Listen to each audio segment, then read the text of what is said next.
بہت سے لوگ یہ شکایت کرتے نظر آتے ہیں کہ جی ہم سے ریڈنگ نہیں ہو پاتی، مطالعہ نہیں کیا جاتا، یا اگر مطالعہ کر رہے ہیں تو پھر اس مطالعے کے اندر ہمارا دلچسپی نہیں پیدا ہو سکتی۔ تو سب سے پہلے اس میں آپ دیکھیے کہ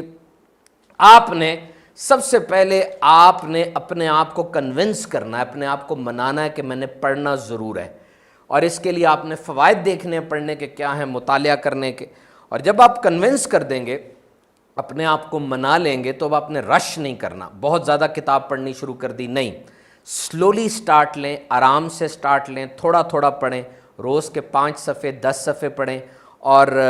اس کے بعد پھر آہستہ آہستہ آگے لیتے چلے جائیں۔ اور یہاں پر میں والدین کو اور اساتذہ کو یہ نصیحت کروں گا کہ آپ ضرور بچپن میں ہی بچوں کے اندر پڑھنے کی عادت ڈال لیں۔ پڑھنے کے مختلف انداز ہوتے ہیں، ایک انداز ہوتا ہے سکمنگ کا۔ سکمنگ کا مطلب یہ ہوتا ہے کہ آپ اوپر جو چیز پڑھنی ہے اس کو دیکھتے ہیں، اور آپ کی اتنی پریکٹس ہو چکی ہوتی ہے کہ آپ اس پورے پیراگراف میں، پورے مضمون میں خاص خاص چیزوں کو پکڑ لیتے ہیں، اور irrelevant جو غیر متعلقہ چیزیں ہوتی ہیں ان کو چھوڑ دیتے ہیں۔ یہ بہت ہائی پریکٹس کے ساتھ ہوتا ہے، عام طور پہ ریسرچرز ایسے کرتے ہیں، سکمنگ کے ذریعے وہ اس کو پڑھ لیتے ہیں۔ اچھا، اب یہاں پر ہے کہ رات کو جب پڑھتے ہیں کچھ لوگ تو ان کو نیند آنا شروع ہو جاتی ہے۔ اس کی وجہ ہوتی ہے کہ جب آپ پڑھنا شروع کرتے ہیں تو آپ کی آنکھیں گھومتی ہیں، آگے پیچھے ہوتی ہیں، آنکھوں کے مسلز کام کرتے ہیں، اور آپ کا دماغ بھی کام کر رہا ہوتا ہے، کیونکہ آنکھوں نے تو صرف حروف دیکھنے ہیں، بی لکھا ہوا ہے، وہ تو شکلیں دیکھ رہی نا آنکھ، ان شکلوں کو میننگ وہ تو دماغ نے دینی ہے۔ تو اس لیے دماغ کو بہت زیادہ کام کرنا پڑتا ہے، وہ دماغ کو لفظ میں، پھر پیراگراف میں اور جملوں میں اس کو تقسیم کرنا ہوتا ہے۔ اب آپ کے دماغ نے بھی کام کیا، آنکھوں نے بھی کام کیا، تو تھکاوٹ ہو گئی، اور پھر یہ بالکل قدرتی ہے کہ جب تھکاوٹ ہوگی تو آنکھیں بھی بند ہو جائیں گی، نیند آئے گی۔ اور جب آپ پڑھتے ہیں کسی چیئر پر بیٹھ کے پڑھتے ہیں، کسی آرام دہ چیئر میں، تو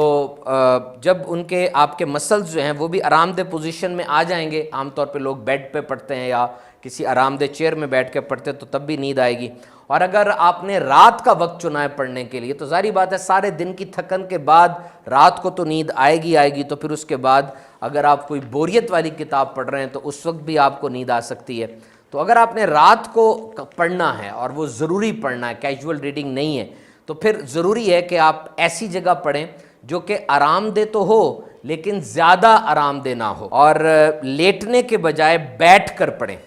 اور اگر دن کے وقت آپ پڑھ رہے ہیں تو سورج کی روشنی کو اندر آنے دیں، اگر رات کے وقت پڑھ رہے ہیں تو پھر آپ زیادہ لائٹیں جلا لیں تاکہ نگاہوں پر بوجھ کم پڑے، اور زیادہ گرمی میں نہ پڑھیں، جلدی نیند آ جائے گی۔ اور رات کو اگر پڑھنا ہے یا کچھ اور پڑھنا ہے تو ایکسرسائز کر لیں، ایکسرسائز کرنے سے فریش ایئر اندر جائے گی اور خون کی گردش میں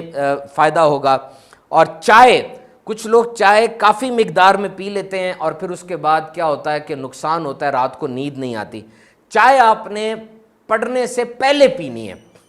پڑھنے سے پہلے پینی ہے، کیونکہ پڑھنے کے دوران تاکہ آپ جاگتے رہیں۔ اگر آپ نے پڑھنے کے دوران چائے پی تو پھر وہ چائے بعد میں جو ہے آپ کو جگاتی رہے گی اور نقصان ہوگی۔ پانی کی کمی نہ ہونے دیں، کیونکہ پانی کی کمی سبق پر توجہ نہیں ہونے دیتی،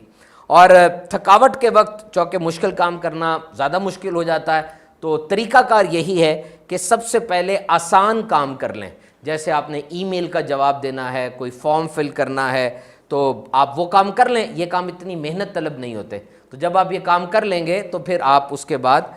ترکیب بنا لیں گے، مشکل کام کی طرف آپ آ جائیں گے۔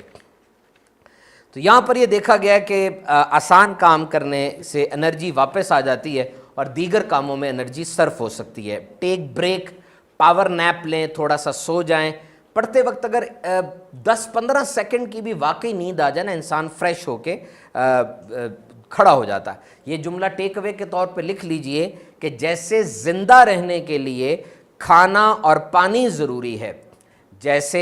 زندہ رہنے کے لیے کھانا اور پانی ضروری ہے، اسی طرح اچھی زندگی کے لیے پڑھنا، لرننگ کرنا اور سیکھنا یہ بہت ضروری ہے۔